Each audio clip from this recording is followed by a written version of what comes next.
but you've got to remember, we've been talking about the merge for 5 years. Okay. So, you know, let me be the skeptic. This is my largest position right now. ETH has moved up and put it at the top of the heap of my 32 positions. I'm a skeptic till I see it happen, because you got to think about who loses in the merge.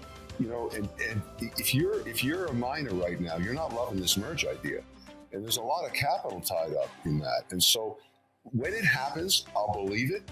But we have seen this thing punted down the road 5 times. So what makes you so confident it's going to happen? Some of this is causing havoc in capital markets around data centers.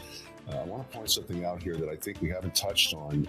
And again, I'm tracking this from indexers. So if one of my core businesses is to index for sovereign wealth, 70% of capital that's invested around the world, and it may be, when we measure it again, 75%, is in sovereign wealth and pension. And so I can report to you faithfully that they own no crypto, zero. And so for all the excitement, and the reason they don't is they don't have any infrastructure to be compliant. It's not just that they're not allowed to because it's not regulated. They have no infrastructure to market. And so that their compliance departments can monitor whether they're over-levered, whether they have whatever their mandates are. Let's say they're maxed out at a name of 5%. They don't have any infrastructure to make that work like a stock or bond. They're working on that. So is FTX, so is Binance. It's all the major trading platforms are trying to provide that infrastructure. But as it stands right now, last year, up to just before the correction, they were using public Bitcoin miners in the US as a proxy to own Bitcoin, because it traded in direct correlation, and I know that because I indexed for them. And so I'll never forget this. This is crazy. We were indexing. Other indexers were doing the same thing. The indexing business is about making 3 basis points. So, if you're an oil-rich country and you're bringing in $500 million US a day, the only place you can put it is the S&P 500. You don't move the market with that. And so, at the end of the day, they say, okay, index the S&P X oil, X airlines, because most of those countries own their own airlines. So, and they don't want any oil because they got plenty of oil. So when it came to Bitcoin, they said, look, we want 50 basis points. Come up with an index that is a proxy to the risk on Bitcoin. Bitcoin's the only one they care about. And so everybody designed these indexes. Now, the morning the SEC memo came out calling for auditors to sign the carbon credit claims. In other words, if you're an S&P 500 company and you say, look, I'm carbon neutral because I buy carbon offsets, well, the SEC wants you to sign that, because everybody knows carbon offsets are bullshit. And if you're a polluter and you say you own an acre of the Amazon, that's BS. Now, why would that matter to Bitcoin? Here's what happened. Within minutes, everybody that was in Nixer got a phone call from Sovereign Wealth saying, dump every public mining stock in Bitcoin you've got, because none of them are going to be able to pass this audit. It's never going to work. And they are agnostic to price. We were selling into declines of 20% an hour. And I didn't want to do that, but we did it. You go look at a chart of Marathon or a Hut 8 or a Hive. That was the indexers dumping those stocks. And now, there's no way they're going to give a proxy for Bitcoin, because half the world won't buy them because they're polluters. They're dirty miners. So now you have to do mining with hydro, or you have to do mining with nuclear power. And the biggest investors in those facilities, like the one in Norway, there's a company called BitZero, private, is the UAE. Same with North Dakota. The Bergam announcement last week, that old nuclear facility that's been on the market since 1975 just got sold to BitZero to turn it into a giant, clean data center.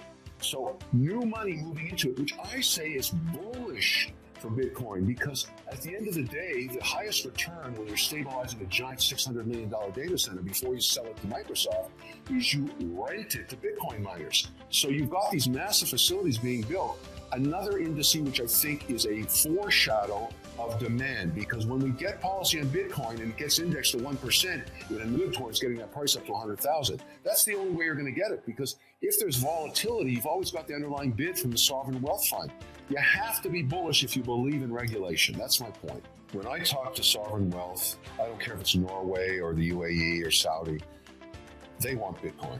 They have not got to the analysis that we've just gone through. They want the proxy of Bitcoin and they want that volatility. I think for financial services, I agree that the gas fees are a joke. That's the problem.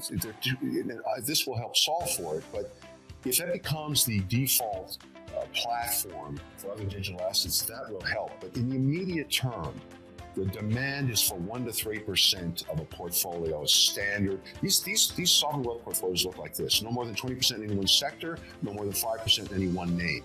So you're never going to find, Boeing or Bank of America more than 5% in a $900 billion fund. All the indexers know that. It's a really standard format. When you ask them, if you could buy a digital asset, which one would it be and what allocation? It's about 50 basis points on the low end, up to 300 basis points on the high end. And 99% of the time, they say Bitcoin. That's all they know. And so it's going to take a while for that demand to come. And I think it would be number two. And they certainly like USDC, and they love Solana and Polygon. You go down the list based on market cap, I get it. But right now, if we had policy on Bitcoin, I swear to you, the price would be $60,000. You get the Republicans on this; they're way more pro-crypto. Most of the bill initiatives are coming out of red states, and I don't want to be political, but if you get the House flipping, they'll put that on the agenda. But don't expect every token to be regulated. They're going to focus on the market capitalization and say, "Here's policy on Bitcoin. Here's policy on ETH." I think you want to be long after November 8th. I mean, everybody's got to speculate on what to do here, but you've seen the winter at the bottoms. We're slowly crawling out of the toilet here. Your portfolios are up, 20, in some cases 23%. I mean, our 20% position went down to 15.2. That's pain. That's pain, my friends. And our desk was saying, what do we do? What do we do? I said, we do nothing. Well, we know we're in this volatile asset class, and we're going to have to wait for some policy. That's why whenever I talk about crypto now, I'm pro-regulation. I want the sovereigns backing me up with a bid every night. No, it's not just that. We're going to get regulation. Listen, we were supposed to get a policy just on stablecoins reviewed this month. They pushed it, and I'm talking about now on the Hill in Washington. They pushed it to September to consider it. You got to remember, there's Haggerty, there's Loomis, there's Toomey, and Toomey is going to retire in January. He wants to get one piece of policy done. He wants to get stable coins regulated. And the policy they're putting forward, I've been spending a lot of my time in Washington on these bills. And I'm not the only guy doing this. And I'm totally transparent on my interests here. I want to get some kind of payment system for my global businesses when we're transferring cash. I want to use USDC between here and Geneva. We index. I have an indexing business. So we're constantly, every day, taking US dollars, ACHing it over to Zurich. They charge me a fortune for that. It takes 36 hours sometimes. Then they nip me on the FX trade when I go into Swiss francs and buy a Nestle or Roche or whatever I'm buying to index it. And then they screw me again on the way out. I could completely eliminate that with a payment system. And everybody knows that. So there's a lot of utility. Second reason you got to be bullish here is this. Both sides are supporting this, Dems and Republicans, because it makes the dollar, if you get a U.S. stablecoin policy in place, it makes it the default payment system of the earth. Not the Swiss franc, not the euro, not the British pound, not the Chinese yuan, the U.S. dollar. So this is coming back to the House on the floor in September, and it may be the first piece of legislation that provides the launch ramp for more crypto policy. Now, you know there's a war going on between the SEC and the other regulators, a turf war on crypto, but you can't deny crypto's here to stay. In fact, I believe in the next 10 years it'll be the 12th sector, the S&P. And I'm trying to make bets all through the continuum of projects. I own everything. I have 32 positions. I don't know which ones are going to work. I don't need them all to work. I just need a few. Huge position in Ethereum, huge in Bitcoin, Solana, Polygon, Helium, Pollen, the new one I just took on. There's all kinds of projects. And the thinking for me is this. You go teach a class of MIT graduates in engineering right now. I do guest lecturing there. 1/3 of the class are entrepreneurial. Where do they want to go? They have no interest in working in any of the 11 sectors of the economy. They want to work on the blockchain. They want to be in crypto. You can't pour that much intellectual capital into something and not have great outcomes one day. It's like being at the beginning of the internet. And I'm talking about the smartest, brightest men and women from around the world saying, screw everything else, I want to work on crypto.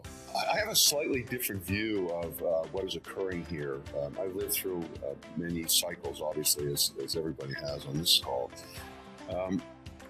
What I find intriguing about the nature of this correction, if you want to call it that, or the potential of a recession, is in the foreshadow and then the shadow of $6 trillion worth of printing. And so you think about what occurred during the pandemic, which is unprecedented in any economy's history, to take that much and print it in basically 30 months and not to expect inflation. Well, of course, that's why we have what we have right now, a 40-year, new high in inflation.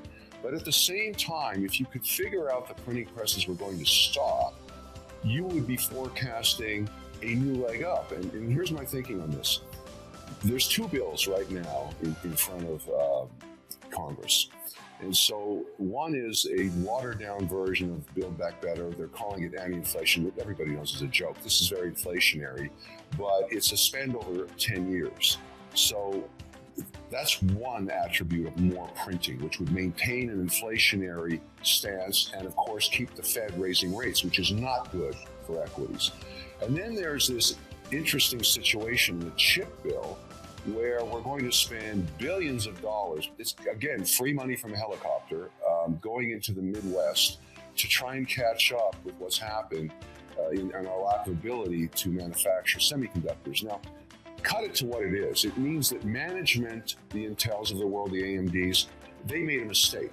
They moved all their production offshore decades ago. Took the U.S. down from 32% of manufacturing down to less than 10. Now they got to bring it home. We're going to print money to make that happen. That also is inflationary. And you can sell it as something as a defense to the U.S., but basically you're supporting idiot management. That's basically what happened. You're picking a sector. Taxpayers are not getting anything from it other than just to give their tax dollars away to idiot management. And I don't mean disrespectfully, but there's management that can execute and foresees the future, and that's why they're good managers. And then there's idiot managers. So you could say many idiot managers guided manufacturing out. And why I bring this up towards determining the future of the market is every midterm election, and this starts in about 2 weeks, okay? It's by midnight, November 8th. And this is my thinking as an equity participant. And I don't think a lot of people think this through. You've got a situation now where normally any incumbent, you don't have to get into politics, doesn't matter. It doesn't matter what party's in power, they lose seats in the midterm. That happens 100% of the time. There's fatigue, people are tired, they want to make changes, and it's happening at a regional level. This time, though, in my view, there's at least a 50-50 chance that both the House and the Senate flip to the other party. I don't want to get into politics, but the point is, there's a lot of unhappy campers in America today based on inflation around food and energy. They're really pissed. And so when that happens, and it's so close, it's November 8th, this is the good news for investors. After that night, there will be total gridlock in Washington for the next 2 years. There will not be a single piece of legislation passed. It will be impossible to get anything done, and that's a great thing. That's a wonderful thing because markets love Washington gridlock. And I think whether you want to say it's PE expansion or earnings expansion, and it may be both, we're going to continue this leg up now. Not 30%, but if you have an option between making 8 or 9%, including div distribution and yields on the S&P 500 at a 17 to 18 PE, or getting 2 to 3% on long duration treasuries, I think that's a no-brainer. You're going to stay long equities, and that's my position. I am underweight fixed income big time. I don't care when the Fed stops raising. That's another debate. Do they do 50 basis points? Do they 75? We're going to find that out. They may do 50. The narrative has changed to a soft landing for the first time in decades. Nobody gives credit to the Fed for ever delivering a soft landing because they never do. Maybe because of the backwater of all this printed cash, they have that opportunity to do this. So bottom line is, so I make it very clear, bottom is in. We're going to be flatlining for a while we wait to see what the Fed does. But if we get what I think is going to happen November 8th, Katie, bar the doors. Gridlock in Washington is a wonderful, wonderful thing. Kevin, why is that? Why? Because I've noticed this in the past. As soon as there's a split, Senate, House, all of this stuff, it's good for equities. Why? Because take, for example, what's happening right now in this bill, Build Back Better inflation bill. They're adding 1% tax to stock buybacks.